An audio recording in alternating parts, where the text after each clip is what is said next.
So I know that I'm kind of late, but Game Three happened, and the Celtics won by 7 points. I actually watched the grand majority of this game, even though I do think these finals have been very disappointing in terms of entertainment, as I do think that most of these games are kind of a bit redundant. As for the first two, it was kind of blowouts. Dallas couldn't play. And then for this last one, it was honestly very interesting up until the very end when Jaylen Brown hit that mid ranger, which won the Celtics the game. I do believe that this Dallas team has faced a point of no return.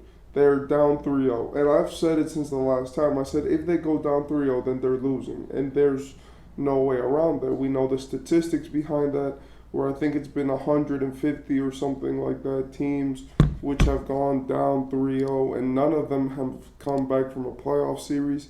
None of them have done it in any round of the playoffs, especially not in the finals. And the one time, the greatest comeback that we've ever seen in the finals was obviously in 2016 by LeBron when he came back down from down 3-1, and even that was something that was not believed that was going to happen, right? That was so out of the ordinary that it took a valiant effort from an entire roster. Now, the man who came back from 3-1, LeBron, and Kyrie. And now Kyrie, that being down 3-0, if Kyrie could do it twice, then that would be some of the craziest stuff of all time. But let's be real. Your Boston Celtics are the 2024 NBA champions. And this is amazing for them. The Celtics do deserve this championship, as even though they have had an easy path to the finals, I believe it is kind of a very immature take just to say that they had a very easy path, and for that reason, we should look at their ring as less.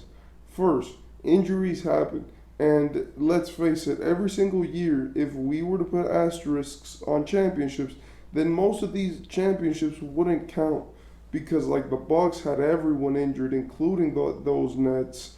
You know, the Warriors didn't have the Western Conference fully healthy, and when they got to the finals, they faced a rookie Celtics team in that 2022 series. In that 2022 run, there were teams, you know, which had problems with their health, like the Grizzlies and stuff like that. So it's like, and then you look at 2020 and obviously all the injuries that happened, the people who didn't want to go to the bubble, the mental aspect of that. And in every single championship, you could put an asterisk. And that's just how it works with basically every sport in history. Now, does that mean that we're going to take away from the accomplishment of winning a championship? No. So that's why I say, like, the Celtics deserve it. It is just as valid. But I do believe that the Finals MVP is what is going to define this series. Last game, in Game 3, Jason Tatum and Jaylen Brown both had 30 points. Jason Tatum had a bit of a worse game where he had 31 points, and he had 31 points, 6 rebounds, and 5 assists with a steal and 2 turnovers. Meanwhile, Jaylen Brown had 30 points, 8 assists, 8 rebounds with a block, 3 turnovers, yes, and an offensive rebound. Now, I don't mean to compare them because I know that they are winning this championship together, but the real question now is who should win Finals MVP. Now, firstly, I do want to say, I do not think that they're going to give it to Drew Holiday, so I'm not even going to consider him.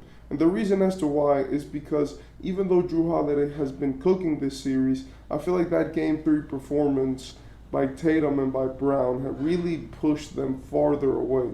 Because the way that the argument has like escalated was that Brown, with Jaylen Brown, it was like, okay, he's been the best player in each of these games. Drew Holiday maybe had one game that was better than him, but Jaylen Brown has been the clear number one throughout the entire series and the clutch time performer. Okay, but Tatum has been passing it like a maniac and has been doing all of the dirty work stuff. So that was another argument. And then there was a third argument, which was like, hey, what if we just give it to Luka Doncic because he's been the most outstanding player and the Celtics stars have not really performed up to par. So those were the 3 big Finals MVP arguments I heard. in my opinion, the real Finals MVP of this series is Jaylen Brown. He's been great in every single game that they've won, which has been all of them, but I think that matters.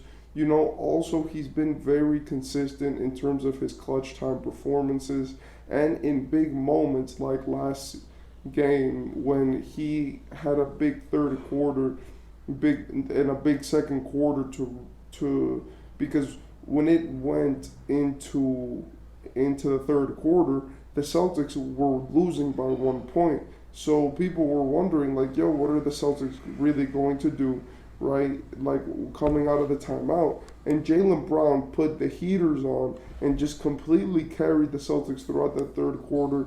He had that monstrous dunk, and it just won them the game, basically, because they outscored Dallas by 35 points in that third quarter. And that's really what did it for them. Now, in my opinion, I do think that Boston is amazing, and I do think that they really do have a chance of being remembered as one of the better built teams of all time. And that's where I want to give a shout out to Brad Stevens.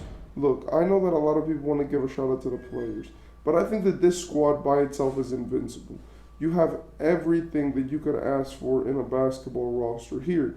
You have a point guard. You have guards which can actually defend in Derek White, and by the way, I'm going by how they run their matchup. But you have guards who can defend, shoot, pass, handle, and do everything on the ball. Then you have guys who can be superstars, who can step up, who can really get into the moment, and who could actually lead your team in spurts. You have Tatum and Brown. You have big men which are consistent, which can shoot the three, but also work inside. And on top of all of that, you have guys which can actually win you playoff games and come up clutch consistently without there being any, difference in the production of the team itself. Like, they have lost a significant amount of players, including Kristaps Porzingis, for a significant amount of time, and they've been able to overcome all of that with just their roster and their coaching. Now, I do want to say they are not the greatest team of all time. They're not even the best Celtics team of all time, because in my opinion, these Celtics are heavily helped by a weak Eastern Conference and by a weak NBA Finals opponent. If we're being honest, if the Timberwolves would have been facing off against the Celtics, that probably would have been tougher on the Celtics because the Timberwolves can actually guard them. Offensively, the Mavs are amazing, but since the Celtics have such good defense, it is not really going to be a big deal for the Celtics to guard the Mavericks' dynamic offense and have a weapon for all of their stars. And that's where I feel like the big discrepancy comes in, and that's where I feel like matchups matter. Throughout many playoffs, people always say, like, the team which should win the championship will always win the championship. And even though I do believe there is some truth to that, there's also some things that happen which you cannot control, like favorable matchups. Like, the Dallas Mavericks are a favorable matchup for the Celtics because the Mavericks are literally the exact team which they are built to counter. It is the same thing as the Indiana Pacers, the same thing that happened with the Cleveland Cavaliers. These are all teams which the Celtics face, which are offensively heavy and defensively challenged. And their defense only works against certain teams, and I'm talking about the Cavs, Dallas, and the Pacers. The reason why the Celtics game plan for these types of teams is because in the playoffs, when you're facing a team which offensively can get it done for you, but defensively has struggles keeping up with your guys, it is very easy to stop that because all you have to do is play competent defense and you will be okay. And in my opinion, this is where the Celtics have gotten most of their wins from. They are a team which are very opportunist, and that they've been that way for their entire career as a franchise. But I do believe that now, with the resurgence of these new rules in the NBA and them taking advantage of the fact that teams are scared to spend money and be brave and trade a lot and everyone wants to rebuild and start a new chapter and do all of this.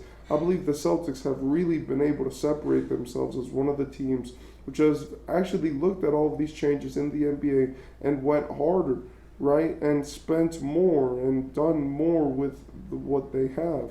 I believe that this is one of the things that differentiated the Celtics and which made them the team that they are today. Now, I will say, the Celtics definitely are not a perfect team, and I do believe that with a harder finals matchup, they would have struggled more. But honestly, I don't want to be a hater, and I just want to leave that up to what it is. Because let's be honest, the Celtics got to this point by themselves. They didn't need anybody, and they've been amazing throughout these entire playoffs. So if we're being 1,000% honest, let's just let the Celtics have their moment and win their championship, right? Because they do deserve it.